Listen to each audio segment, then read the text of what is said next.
के सबसे बड़े इमिग्रेशन बदलाव अब सिर्फ फाइल्स और पॉलिसी तक लिमिटेड नहीं है, ये सीधे लोगों की जिंदगी, करियर और फ्यूचर प्लान्स को बदल रहे हैं। 2026 और उसके बाद अमेरिका जाना, वहां रुकना, काम करना या पढ़ना पहले जैसा आसान नहीं रहने वाला है। रूल्स पहले से ज्यादा स्ट्रिक्ट हो चुके हैं और हर इंडियन वीजा होल्डर अब ज्यादा स्क्रूटिनी के दायरे में है। आज का ये वीडियो आपको पैनिक करने के लिए बिल्कुल नहीं है, बल्कि ग्राउंड रियलिटी समझाने के लिए है। आज इस वीडियो में हम जिन पॉइंट्स पर बात करेंगे वो हैं डिपोर्टेशन और कंटिन्यूअस वेटिंग, H1B वीजा के नए सिलेक्शन रूल्स और भारी fees, social media checks, visa interview और ट्रैवल से जुड़े बदलाव, ग्रीन कार्ड होल्डर्स के लिए नए रिस्क, स्टूडेंट और ओपीटी को लेकर अनसर्टेनिटी और बर्थ राइट सिटीजनशिप जैसे बड़े लीगल मुद्दों पर क्या चल रहा है। तो चलिए फिर जल्दी से वीडियो को स्टार्ट कर देते हैं। हाय, मेरा नाम है वर्षा दुबे और आप मुझे देख रहे हैं एनबीटी टेक एड पर। सबसे पहले बात करते हैं डिपोर्टेशन और वीजा मॉनिटरिंग की। अब ऐसा नहीं है कि वीजा मिलते ही टेंशन खत्म हो गई। अमेरिका ने साफ कहा है कि हर वीजा होल्डर पर कंटिन्यूअस वेटिंग होगी। इसका मतलब यह है कि टूरिस्ट, स्टूडेंट, वर्कर, हर किसी का बैकग्राउंड और एक्टिविटीज लगातार चेक होंगी। अगर कोई वायलेशन, गलत जानकारी या लीगल लैप्स सामने आता है तो वीजा रिवोक हो सकता है और डिपोर्टेशन तक की नौबत आ सकती है। भले ही फोकस इलीगल क्रिमिनल्स पर बताया जा रहा हो, लेकिन रूल्स सभी पर लागू होते हैं। इंडियंस के लिए यहाँ सबसे बड़ी सीख है, पेपर वर्क, टैक्स स्टेटस और लीगल कंप्लायंस में कोई भी कैजुअल अप्रोच फ्यूचर में भारी पड़ सकती है। अब H1B वीजा की बात करते हैं, जो इंडियंस के लिए सबसे क्रिटिकल वीजा है। 2026 से H1B लॉटरी सिस्टम पूरी तरह बदलने वाला है। अब सिलेक्शन सिर्फ रैंडम नहीं होगा, बल्कि हायर स्किल्स और हायर वेजेस वालों को प्रायोरिटी दी जाएगी। इसका सीधा मतलब यह है कि एवरेज सैलरी या वीक प्रोफाइल वालों के चांसेस कम हो सकते हैं। इसके साथ ही एक और बड़ा झटका है H1B पेटिशन फी। नए रूल्स के तहत न्यू H1B वीजा के लिए एम्प्लॉयर को $1 लाख की फीस देनी होगी। ये फी रिन्यूअल्स पर लागू नहीं होगी, लेकिन न्यू हायरिंग को काफी लिमिटेड कर सकती है।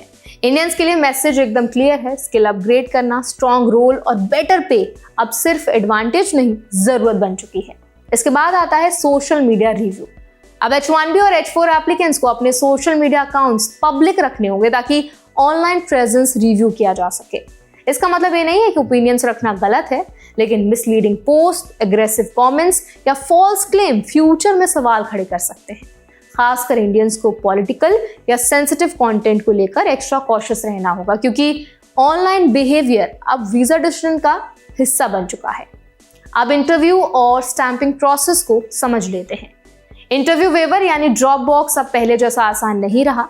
ज्यादातर नॉन इमिग्रेंट्स को अब इन पर्सन इंटरव्यू देना होगा। जिनका वीजा 12 महीने से ज्यादा पहले एक्सपायर हो चुका है, उन्हें ड्रॉप बॉक्स का बेनिफिट नहीं मिलेगा।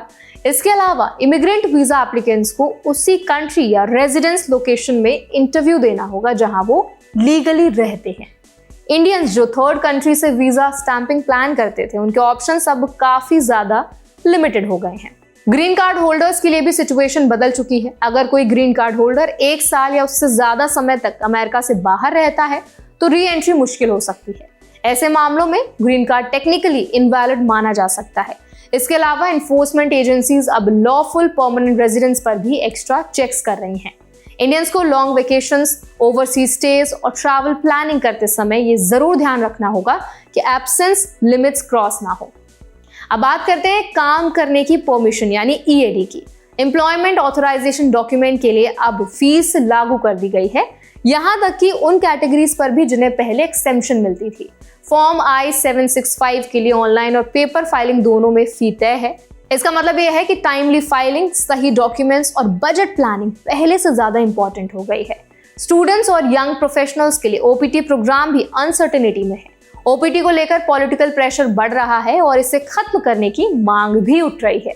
अब प्रोग्राम बंद नहीं हुआ है, लेकिन फ्यूचर को लेकर सवाल बने हुए हैं। इंडियन स्टूडेंट्स को सिर्फ OPT पर डिपेंड रहने की बजाय लॉन्ग टर्म वीजा ऑप्शंस और बैकअप प्लान्स पर पहले से काम करना चाहिए।